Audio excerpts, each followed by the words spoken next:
થરાદ કોંગ્રેસ કાર્યકરો દ્વારા થરાદ ડીસા હાઈવે જેટડા નજીક 150 કાર્યકરો દ્વારા રોડ પર ટાયર સળગાવી વિરોધ કર્યો હતો। આ ચક્કાજામ 1 કલાક સુધી ચાલ્યો હતો, જેમાં મોટી સંખ્યામાં ખેડૂતો સાથે મળીને ચક્કાજામ કરવામાં આવ્યું હતું। ટાયર સળગાવી રોડ રોકી ભાજપ સરકારના વિરોધમાં નારા લગાવીને ચક્કાજામ કરવામાં આવ્યું હતું। કેસાજી તેરી તાનાશાહી નહીં ચલેગી તેમજ શંકર તેરી દાદાગીરી નહીં ચલેગી।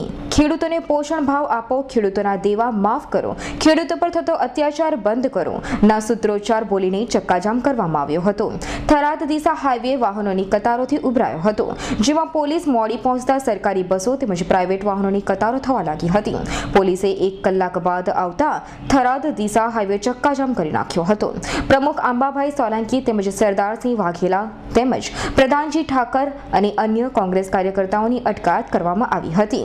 થરાદ સાંચોર હાઈવે પર થરાદના કોંગ્રેસના આગેવાનો તેમજ કોંગ્રેસના કાર્યકરો અને ખેડૂતો સાથે મળી પીલુડા નજીક ટાયર સળગાવી ચક્કાજામ કરવામાં આવ્યું હતું, તેમજ ખેડૂતોને પોષણક્ષમ ભાવ તથા રૂપાણી સરકાર પર સૂત્રોચ્ચાર કરવામાં આવ્યા હતા।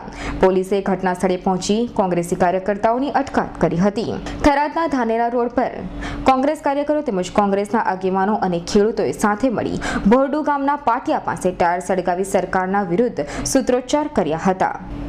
થરાદ વાવમાં પણ આ જ રીતે વિરોધ કરી અને સૂત્રોચ્ચાર કરાયા હતા। આજે ગુજરાત પ્રદેશ કોંગ્રેસની સૂચના અનુસાર જે ચક્કાજામ અને રસ્તા રોકો કાર્યક્રમ હતો એ અમે થરાદ તાલુકાની 7 જગ્યાએ કરેલ છે, અલગ અલગ સેન્ટરોમાં, અને પોલીસે અલગ અલગ અમારા આગેવાનો અને કાર્યકરોની ધરપકડ કરી અને હવે અમને છૂટા કરેલ છે। યશપાલસિંહ વાઘેલાનો રિપોર્ટ, થરાદ।